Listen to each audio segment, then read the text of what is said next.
All right, I am Oh, rolling. you look much better. Yeah. Yeah. No, I feel better. Okay, Yeah. good. All right, I'm rolling. So, state your name. My name is Morris Dillard. Morris Dillard from Luverne, Alabama. Your affiliation. I am a partner in a consulting firm, the name of which is DW and Associates. It's a transportation consulting firm. And what years were you active in the Atlanta student movement? In the early '60s, in 1960, after I finished Morehouse, I graduated from Morehouse in 1960, and I was working, doing some graduate work at the same time when the student movement kicked off. And how did you hear about the Atlanta student movement? Well, Lonnie and I were friends. We participated in some of the same classes, and we were about the same age. I was a little bit older than many of the young students who were really the activists driving and providing the energy for the movement. Lonnie, as our leader, had been to the service, been to the Navy, and had returned to Morehouse. And he was married and had started his family, and I was married as well. I got married as soon as I graduated from Morehouse, and so we had a lot in common. So my affiliation with Lonnie is what got me involved in the student movement.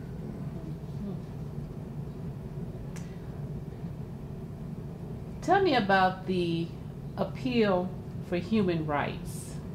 I need you to repeat that a little bit. The appeal for human rights is. Yeah, the appeal for human rights is some people call it a manifesto, others call it the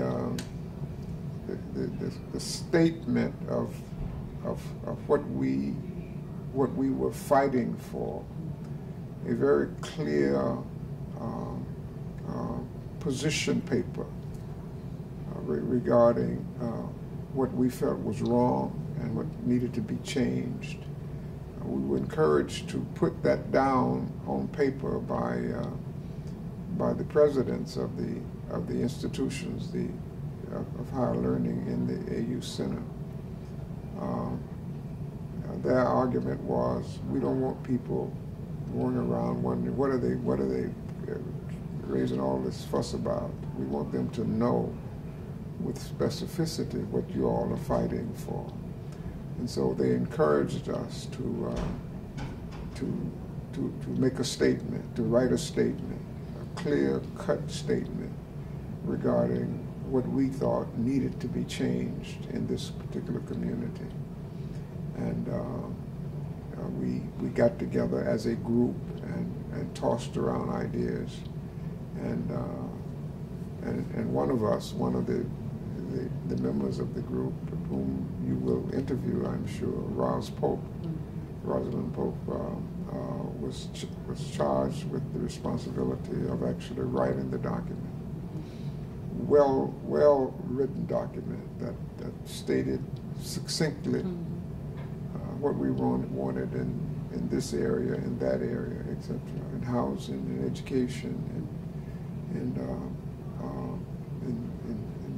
jobs, the whole range of things that affected the life of the black community in Atlanta. So there was no question about what we were fighting for. And that document was published in the Atlanta University, in the newspapers of Atlanta, both the white newspapers and the black newspapers.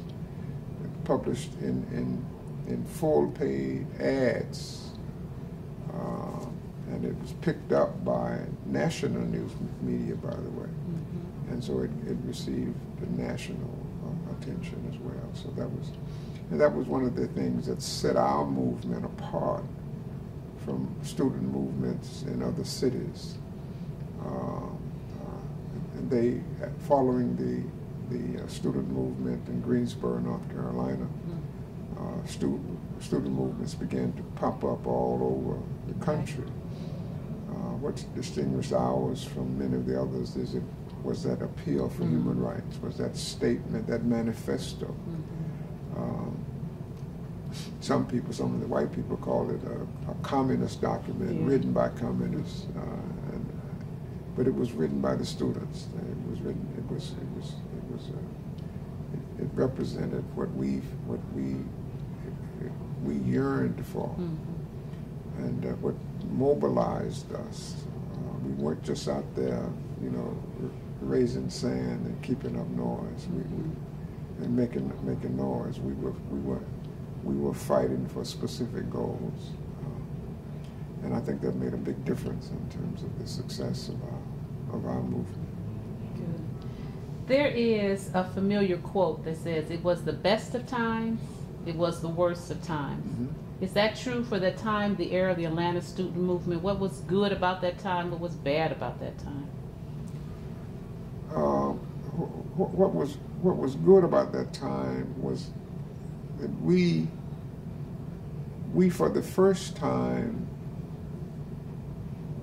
decided that it was time to act, and we had been given the tool with which to act, with which to exercise our freedom, if you please. Up until now, we had been taught. Right. Those of us who went to Morehouse, of course, had come under the teachings of Dr. Benjamin Mays, president of Morehouse College, who inspired us, who told us in no uncertain terms who we were, that we were the best, that we were just as good as anybody else, and that we should not take a back seat to anybody, that we could achieve anything that we set our minds to achieve. But the big question was, how do you do that? And many of us who were born and raised in the South were afraid to challenge the customs and the mores and the laws, if you please, that kept us down, because for fear of violence being perpetrated upon us. But when Martin Luther King came along with this nonviolent technique, it resonated with us. Right. It said, hey, they can't beat us up and kill us for exercising our rights in a nonviolent fashion. And it was that technique that made the difference between action and non-action. And that's what made it the best of times, is that we were, for the first time, we were taking our future in our hands and said, we are not going to stand for this anymore, and we don't have to be violent. We don't have to get out in the streets with guns and bats and knives and things of that sort. But we are not going to stand for this kind of treatment any longer. And we did it, and it made us feel good. And for the first time, we could do something. We felt we could do something about our condition. The worst of times, it was dangerous. We were young. We were kids. We were 16, 17, 18, 19-year-old kids. Lonnie and I were among the oldest of the participants, and so we were afraid. We were afraid of the violence that was perpetrated upon us, and there was violence. There was violence. Many of the youngsters were beaten up severely, going to jail for the first time. And going to jail was something that we were told you should never do. You don't want to go to jail. I mean, going to jail was a bad thing. We were trained I was trained by my parents. Going to jail is a bad thing. Right. You do not want to go to jail. If you go to jail, it's because you've done something wrong, something bad. And all of a sudden, going to jail became not something bad, but something good. And it was for a good cause. And our parents understood that. And they appreciated that, and they applauded that, and they were proud of us for doing that. And of course, that was one of my biggest concerns personally, coming from a small community in Alabama. I was afraid for my parents that they would be harmed as a result of my actions, my activities. But they let me know that they knew what I was doing, and that they supported what I was doing, and that I was not to worry about them, that they could take care of themselves. Okay. Yeah. I'm going to name some sites here. We can take just a second and see if anything. Yates and Milton. What was important about that? Yates and Milton was the gathering place. It was before the student movement began. It was a place where we got together and just kind of fellowshipped and kind of hung out, if you please. Did not do anything of significance before the student movement. After the student movement, it became a place where we exchanged ideas, where we began to talk to each other about what we were doing, and a place where we mobilized to launch our campaigns and to develop strategies for the campaigns. What about Rush Memorial Church? Rush Memorial Church was very special to us because we had to have a place to gather, because we grew. We became an organization. We weren't just a group of kids running around in the street. We were an organization. We became known as the Committee for the Appeal for Human Rights. Committee on the Appeal for Human Rights. So we needed a place to meet, to have our committees meet, to work, to write our documents, and to plan our strategies and all that sort of thing. We were allowed to meet in a Baptist church near the campus initially, but not for long. The word came to us that it was kind of time for us that we were wearing out our welcome, to put it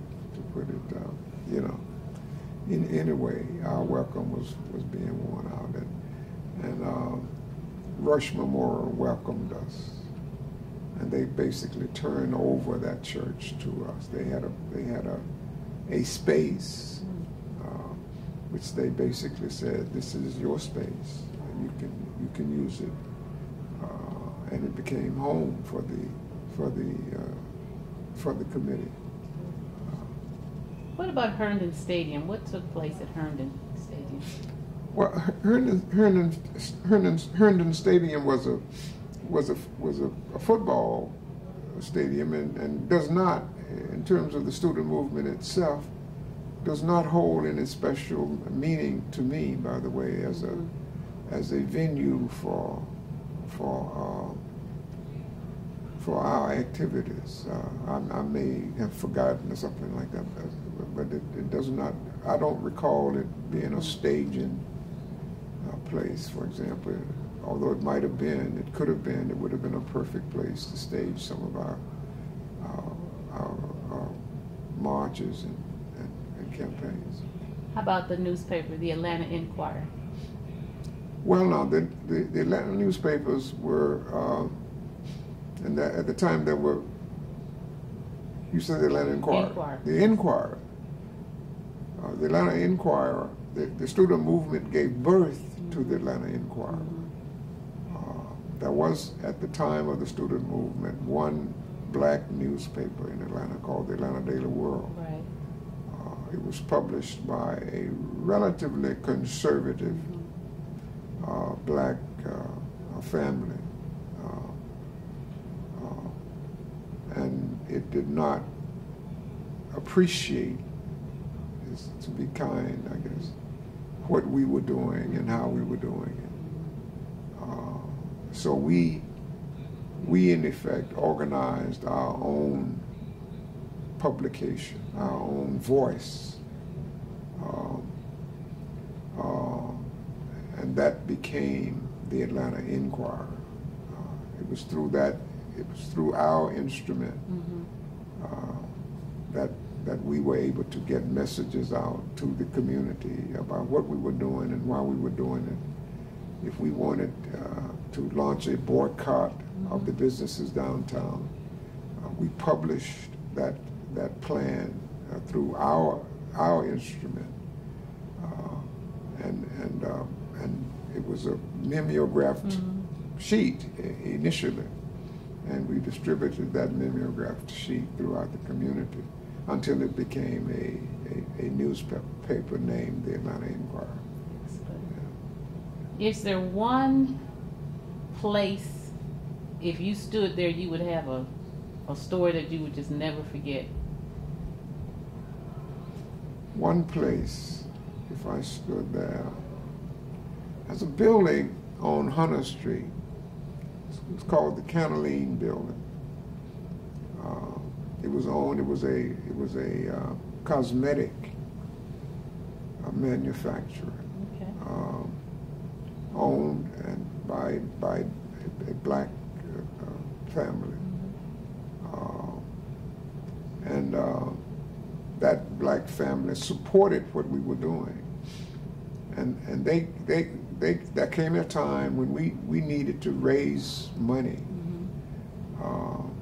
Although we were getting contributions from all over the community, we wanted our own source of revenue, and we decided we came up with a variety of ideas, one of which was to encourage black people in Atlanta to boycott